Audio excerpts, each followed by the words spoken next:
I've been told before by several different people that I don't know how to turn off my brain when it comes to watching movies. Well, consider this one my turn off your brain entertainment for the year. Alright, before we get started, as always, a quick thank you to my patrons over on Patreon. If you enjoy the content I make and would like to offer your support, then for as little as $1 a month, you can get your name listed right here at the start of every video. Link to that is in the description below. And now let's get into the actual review.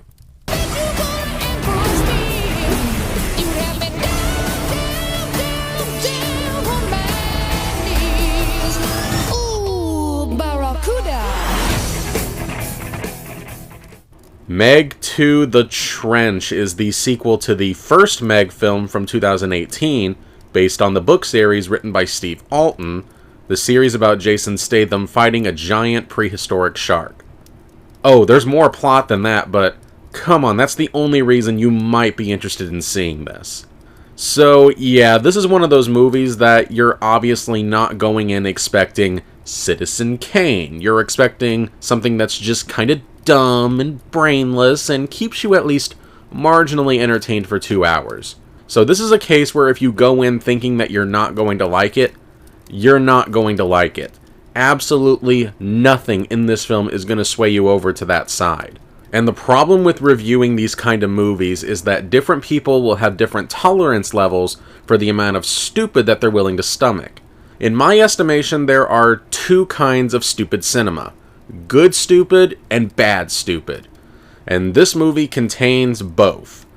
Good stupid would be things like scenes of Jason Statham battling the Megs, watching the characters try to MacGyver their way out of a bad situation with increasing implausibility, the opening prologue showing a Meg eating a Tyrannosaurus Rex, the not that good CGI that doesn't look Sharknado fake, but is also not even trying to convince you that it's really there, and the corporate espionage elements that seem to be taken straight from a Michael Crichton techno-thriller, in which all the human villains openly admit that they're evil, and it's so blatant and in your face that it's impossible to take seriously.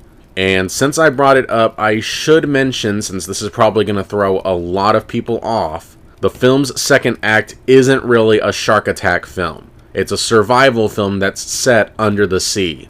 And along the way, the characters have to deal with the elements, corporate greed, sabotage, etc. So if you go in expecting the entire film to be like the trailer, then you're going to be disappointed because that's only in the last half hour.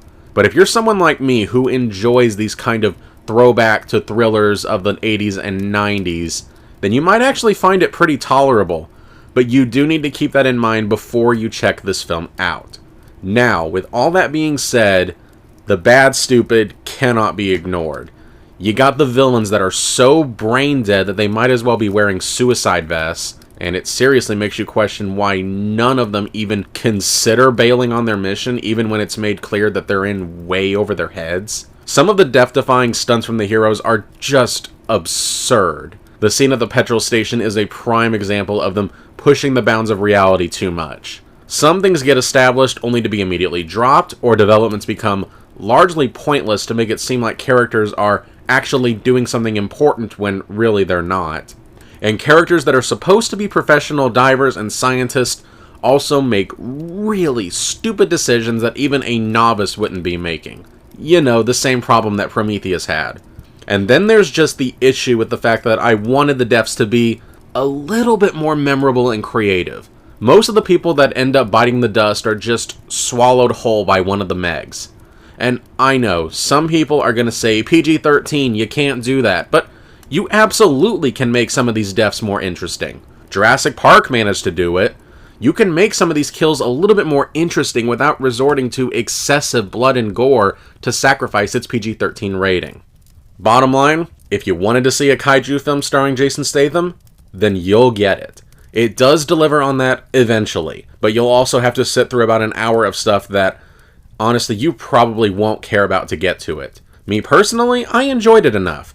Even the bad stuff, I kind of enjoyed just because I was curious about what over-the-top nonsense they were going to try to peddle next. But I can see a lot of people not getting into this, and I won't blame them. It's stupid, and it's bad, and I will never say anything to the contrary, but it's the kind of stupid and the kind of bad that I can get behind.